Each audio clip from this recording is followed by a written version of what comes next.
Esta noche, ya que estamos en Roma, hemos elegido un tema histórico, que es la vida nocturna en Roma, pero en el siglo I antes de Cristo. No va a comparar con lo que es ahora. No, claro.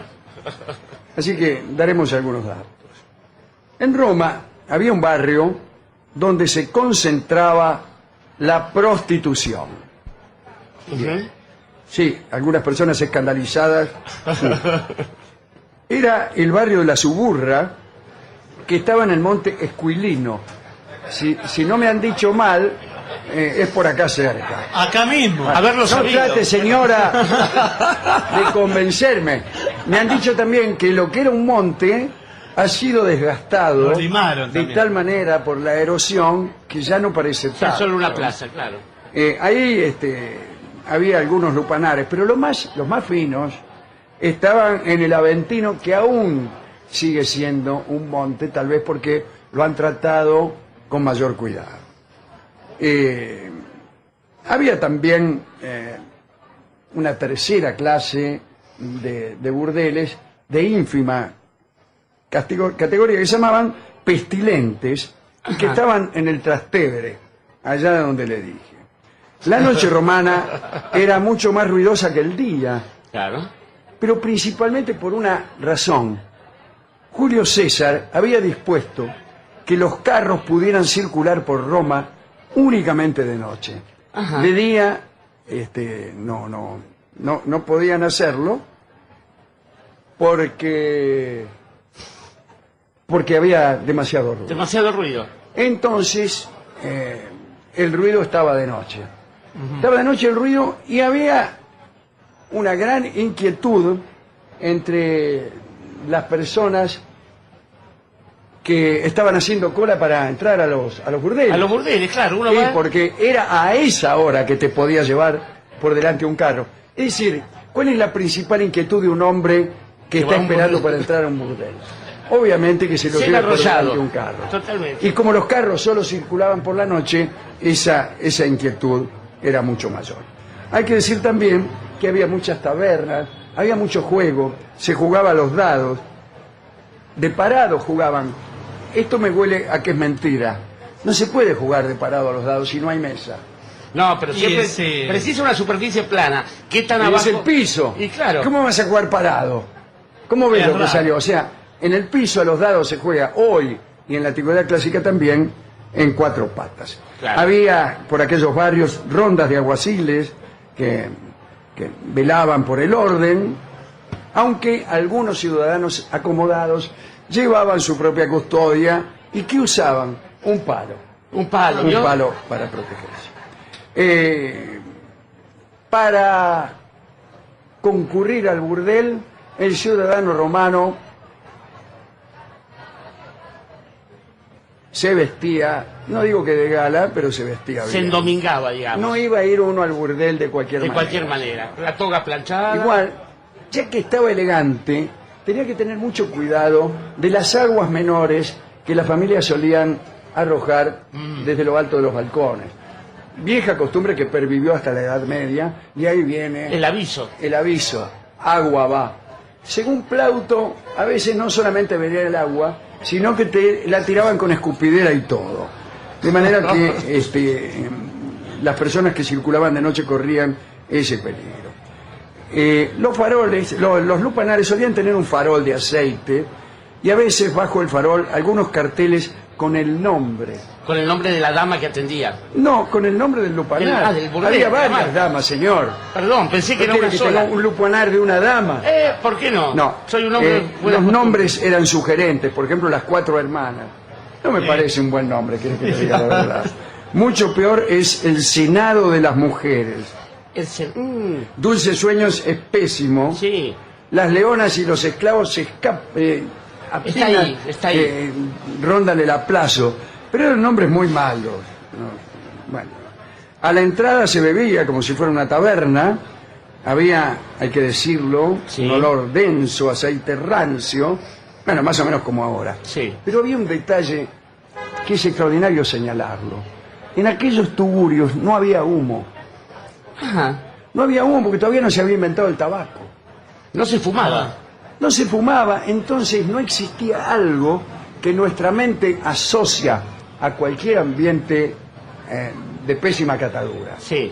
Cuando un director de cine se propone Es cierto. hacernos saber que el lugar que estamos viendo es un tugurio, le manda humo. Le manda humo y le manda muchos tipos fumando. Claro. Fíjese que en los años 60 se fumaba en los aviones, se fumaba en cualquier tipo de reunión, lo cual demuestra que eran todos prostíbulos, los aviones y las casas. Exactamente, y etcétera. eran todos ambientes poco recomendables. Poco recomendables. Hoy en día, el camino que sigue el tabaco de la desaparición priva al director de cine de una herramienta indispensable. Incluso se han presentado los directores de cine al INCA, que es una especie de dirección El Instituto de Producciones Cinematográficas de la Argentina, para protestar contra las campañas contra el tabaco, porque entienden que desaparecido el tabaco no habrá forma de que puedan comunicar a las Exactamente. personas que ven películas que el lugar que se está visualizando es un tugurio. Bien, las paredes de aquellos lugares estaban cubiertas de frescos torpemente ejecutados, Como las pizzerías de hoy en día. como con esa misma sí. torpeza. Esa pizzería de hoy en día donde hay un gaucho que es 4 veces más grande que el rancho, encontraba su mismo estilo en el Lupanar, Lupanar. donde también había gauchos que eran más grandes que el rancho. Había muchachas que danzaban de manera sensual para que los visitantes se pusieran a tono con las exigencias de la casa, etcétera, ¿no? Y hay que decir que estas chicas solían ocupar unas celdas que se llamaban forniques. Forniques, de ahí deriva, me imagino yo, la palabra fornicar. Y era de horno, no eran como hornacinas, eran como pequeños Exactamente, lugares sí, así, sí, era, claro. Hornitos. Hornitos, vamos. Hornitos. Así que de ahí viene todo, del horno, evidentemente. Estamos en el horno. En las puertas de estas celdas, de estas hornacinas, de estos hornos, había una tablita con el nombre de la pupila. Por ejemplo, Tamara Ah, ¿cómo le va? o la morocha. ¿Eh? Cuando la morocha estaba ocupada, vamos a decirlo así, daban vuelta a la tablita y del otro lado aparecía la palabra ocupado. Había distintas clases de prostitutas en Roma. ¿Con especializaciones, Alejandro? ¿Cómo? ¿Con especializaciones o eran por No categoría? tanto, sino categorías más bien relacionadas con un escalafón, Ajá, más que con bien. una destreza, ¿no? Bien.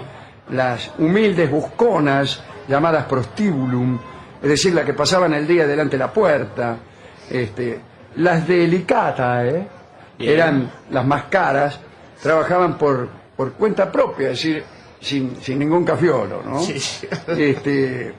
Y tenían mayor categoría probablemente porque habían aprendido destrezas. Ajá. Seguían una tradición griega, evidentemente.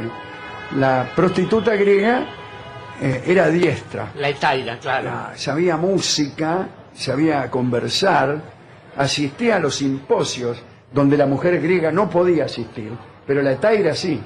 Y allí en los simposios, que como ustedes saben, eran unas reuniones donde se bebía al mismo tiempo vino, se bebía vino y al mismo tiempo se discutían asuntos filosóficos como por ejemplo qué sucede con los bienes de un resucitado. Claro. Bien. Eso es un buen asunto para un Bien, simposio. esta clase de prostitutas aspiraban a esa distinción, a esa cultura, a esta inteligencia que tenían las etairas griegas.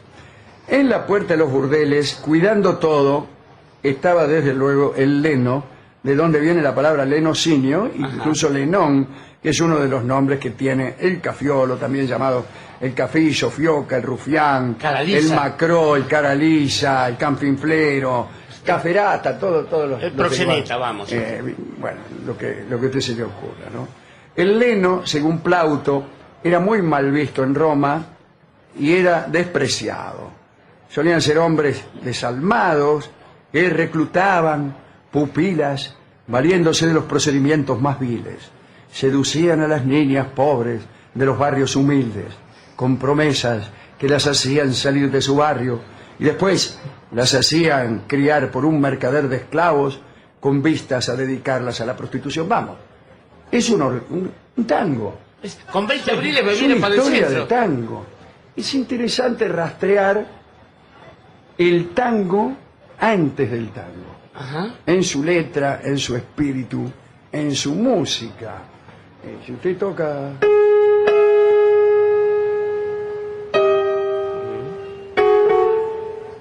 Eso, esto solo nada más, fíjese.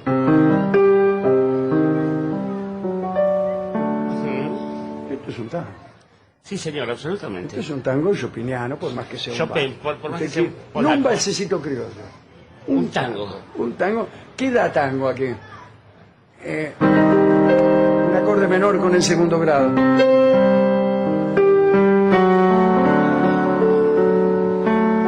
Y ya todo eso nos sugiere, si es que creemos en la música de programa, nos sugiere que el tiempo pasa, Que la juventud se que va. la tristeza está en todas partes, sugiere.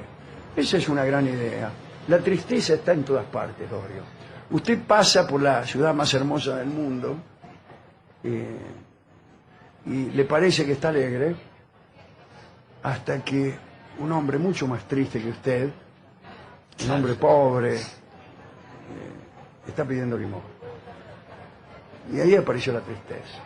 O si no, si usted no quiere condolerse del otro, usted está en la ciudad más hermosa del mundo. Y acá, cuando cambia el acorde,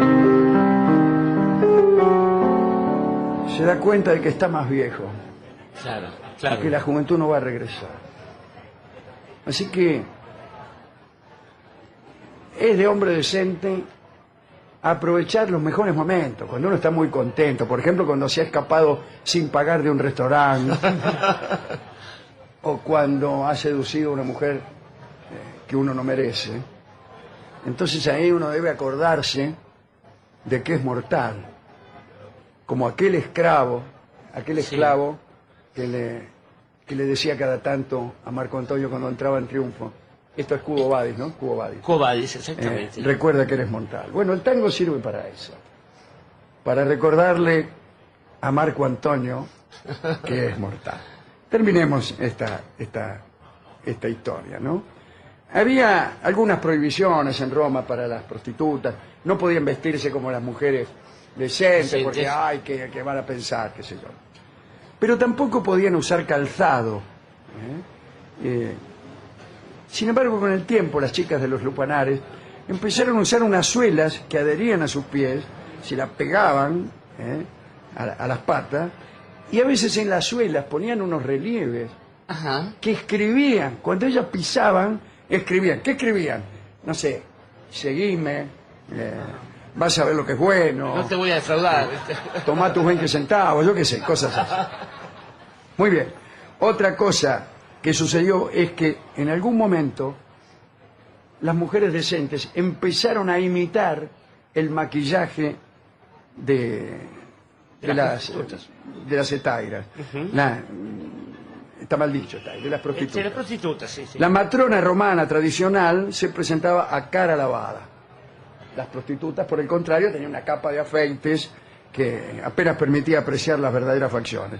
Bueno, en el tiempo en que estamos hablando, en el siglo I antes de Cristo, ahí, entre la salida de César y la llegada de Augusto, ahí se puso de moda esto, que las mujeres decentes se pintaran, ya que no se vistieran como las prostitutas, ¿no? Plauto habla de la higiene, nosotros ciertamente ¿Qué no, querés? no. Dice que Plauto, que las más sofisticadas se lavaban varias veces al día las manos y los dientes y gargarizaban con agua aromatizada y elixir. Andá a gargarizar un cacho que viene tu novio.